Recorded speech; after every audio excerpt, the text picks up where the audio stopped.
The royal dress rustled as she walked down the palace corridor. But the sound wasn't silk against silk, it was human skin scraping against human skin. Queen Isabella had found the perfect way to keep her beloved husband close to her heart. She had literally stripped the flesh from his corpse and sewn it into the most macabre wedding dress in history. This isn't Gothic fiction. This isn't a horror movie. This is the documented case of a 14th century queen whose grief transformed into something so twisted that even hardened medieval chroniclers refused to record the full details. Today, you'll discover how love became obsession, how mourning became madness, and how one woman's refusal to accept death led to the most disturbing necrophilic practices ever documented in royal history. To understand how a loving wife became a skin-wearing necrophile, we must first meet the woman behind the monster. Queen Isabella of Castile was everything medieval society expected from a royal bride. Beautiful, pious, educated, and devoted to her husband, King Ferdinand. She embodied the perfect marriage of political alliance and genuine affection. Their wedding had been celebrated as a triumph of both diplomacy and romance, a rare combination. In the brutal world of medieval politics, for 7 years, their marriage was held up as a model of royal devotion. Isabella accompanied Ferdinand on military campaigns, shared his counsels of war, and proved herself an intelligent and capable partner in ruling their combined kingdoms. Court observers noted how they seemed genuinely happy together, frequently seen in intimate conversation and displaying affection that went far beyond political necessity. Their palace was a center of learning and culture, attracting scholars, artists, and theologians from across Europe. Isabella's court was particularly noted for its emphasis on religious devotion and moral behavior. She was known for her charitable works, her personal piety, and her strict adherence to Christian virtues. The couple regularly attended Mass together, prayed in their private chapel, and served as exemplars of Christian marriage. When Ferdinand died suddenly during a hunting accident, the entire kingdom mourned not just the loss of a king, but the destruction of what seemed like a perfect royal partnership. Isabella's grief was seen as appropriate, even admirable, testament to the depth of their love and the strength of their bond. But what the court initially interpreted as touching devotion would soon reveal itself as something far more sinister than anyone could have imagined. The first disturbing signs appeared during Ferdinand's funeral preparations. While royal protocol demanded elaborate embalming procedures, Isabella insisted on personally overseeing every aspect of her husband's corpse preparation. She dismissed the traditional funeral attendants and brought in her own selected team of servants who had sworn absolute secrecy about their duties. Court observers noted that Isabella spent abnormally long periods alone with Ferdinand's body. What they initially attributed to grief-stricken devotion began to seem more unsettling when she insisted that the viewing chamber remain locked except when she was present. Guards reported strange sounds, cutting, scraping, and what sounded like sewing coming from the room during her extended visits. The funeral itself was delayed for weeks beyond normal protocols. Isabella claimed she needed more time to prepare appropriate ceremonies, but whispers began circulating that something more disturbing was happening. The queen's behavior became increasingly erratic. She would emerge from the chamber with blood-stained hands, refuse to change her clothes, and speak to Ferdinand as if he were still alive. Most alarming was her insistence on sleeping in the same room as the corpse. She had Ferdinand's body moved to their marital chambers and continued to share the bed with his decomposing remains. When courtiers expressed concern about health risks and impropriety, Isabella flew into violent rages, accusing them of trying to separate her from her husband. The transformation from grieving widow to something far more disturbing began when Isabella discovered that Ferdinand's embalmed skin was beginning to loosen from his bones. Rather than seeing this as natural decomposition, she interpreted it as an opportunity, a chance to keep part of him with her forever in the most intimate way possible. Working in secret with a small group of terrified servants, Isabella began the grotesque process of carefully removing strips of Ferdinand's skin. She justified this desecration by claiming she was preserving the most beautiful parts of him before decay could destroy them. What started as small pieces, patches from his hands, sections from his face, quickly escalated into systematic flaying. The queen developed an obsessive ritual around this process. She would spend hours each day carefully cutting, cleaning, and treating pieces of Ferdinand's skin with oils and preservatives. She spoke to these remnants as if they were Ferdinand himself, carrying on conversations and seeking advice on matters of state. The servants who witnessed these sessions reported that she seemed genuinely convinced he was responding. Her first wearable creation was a pair of gloves, made from the skin of Ferdinand's hands. She wore them constantly, claiming she could feel his touch whenever she caressed her own face. When courtiers noticed the unusual texture and color of her new gloves, Isabella explained them away as exotic leather from distant lands. But gloves were only the beginning. As more of Ferdinand's skin became available, Isabella's ambitions grew increasingly macabre. She began designing more elaborate garments, each piece bringing her closer to her ultimate goal of complete reunion.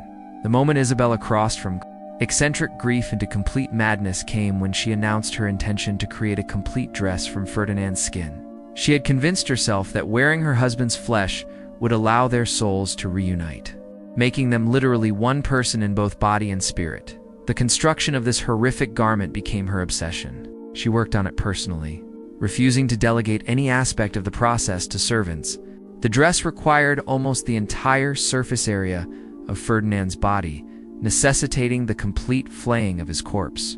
What remained of the king's body was nothing more than bones and internal organs, a grisly skeleton that Isabella continued to keep in their shared bedroom. The technical challenges of creating wearable human skin required Isabella to develop increasingly sophisticated preservation techniques. She experimented with different oils, salts, and chemical treatments, turning her private chambers into a combination laboratory and butcher shop. The smell became so overwhelming that entire sections of the palace had to be abandoned. When the dress was finally completed, Isabella held a private ceremony to debut her creation. She emerged wearing what appeared to be an elaborate gown, but close inspection revealed the horrifying truth about its material. The completed skin dress was a masterpiece of grotesque craftsmanship. Isabella had carefully matched skin tones, preserved recognizable features like Ferdinand's hands at the sleeves and his face incorporated into the bodice design. She could point to specific sections and describe exactly which part of her husband's body they had come from, relating memories associated with each piece of flesh. The most disturbing aspect wasn't the dress itself, it was Isabella's behavior while wearing it. She would host formal court sessions dressed in Ferdinand's skin, speaking in his voice and claiming to channel his thoughts and decisions. Courtiers were forced to interact with their queen while she wore the flayed remains of their former king, treating this as normal royal protocol. Isabella developed elaborate rituals around wearing the dress. She would spend hours each morning carefully putting it on, treating each piece of skin with oils and speaking to it tenderly. She claimed she could feel Ferdinand's presence most strongly when wearing his flesh, and that he guided her decisions through physical sensations transmitted through the skin. The most horrifying detail was how Isabella maintained the dress. Human skin requires constant care to prevent decay, and she had become expert in the techniques of corpse preservation. She spent hours each day tending to Ferdinand's flesh, treating it with the devotion other queens showed to their jewelry. The court's reaction to Isabella's skin dress was immediate and catastrophic. Within days of her first public appearance in the grotesque garment, half the palace staff had fled in terror. Nobles made excuses to leave court, diplomats reported back to their kingdoms that the Queen of Castile had descended into complete madness, and even the most loyal servants began plotting escape. The church faced an unprecedented theological crisis. How do you address a queen who claims divine inspiration for wearing her husband's flayed corpse? Isabella's religious justifications were elaborate and internally consistent, making it difficult to condemn her actions without challenging her authority as a divinely appointed monarch. The kingdom's enemies seized upon the situation as evidence that Castile had fallen under some kind of curse or divine punishment. Neighboring rulers began making territorial claims, arguing that a kingdom ruled by a necrophilic madwoman had forfeited its right to sovereignty. The political stability that Ferdinand and Isabella had worked so hard to achieve began crumbling almost overnight. Most devastating was the psychological impact on those forced to continue serving in the court. Guards developed elaborate shift rotations to minimize exposure to the queen's presence. Servants began experiencing collective psychological breakdowns. The normal functioning of royal administration became impossible when staff members were too terrified to enter the same room as their monarch. The smell alone made large portions of the palace uninhabitable. Despite Isabella's preservation efforts, human skin inevitably begins to decay, creating an overwhelming stench of rot and chemicals that permeated the entire royal residence. Official court records from this period were heavily edited or destroyed entirely. References to Isabella's unusual dress were removed from diplomatic correspondence. Artists who had been commissioned to create portraits of the queen in her skin dress found their works confiscated and burned. The few surviving accounts were dismissed as the fantasies of traumatized courtiers. The church developed elaborate theological explanations for Isabella's behavior that avoided mentioning the actual details. She was described as having experienced mystical visions and spiritual communion with her deceased husband. Language that suggested religious ecstasy rather than corpse desecration. Her canonization process began almost immediately after her death, transforming her from necrophilic madwoman into martyred saint. The most effective cover-up came from simple passage of time and the reluctance of witnesses to speak about their experiences. Those who had seen Isabella in her skin dress were too traumatized to provide coherent testimony, and their fragmented accounts were easily dismissed as the products of grief and stress. Even the physical evidence was systematically destroyed. The skin dress itself was burned immediately after Isabella's death. Along with all the preservation equipment and chemical treatments she had developed, Ferdinand's remaining bones were quietly reburied with full royal honors, as if nothing unusual had ever happened to his corpse.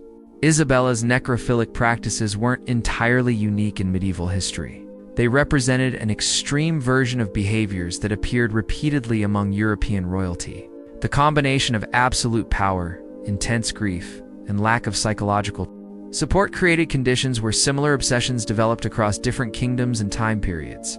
The preservation techniques Isabella developed for maintaining human skin actually contributed to advances in medieval medical knowledge.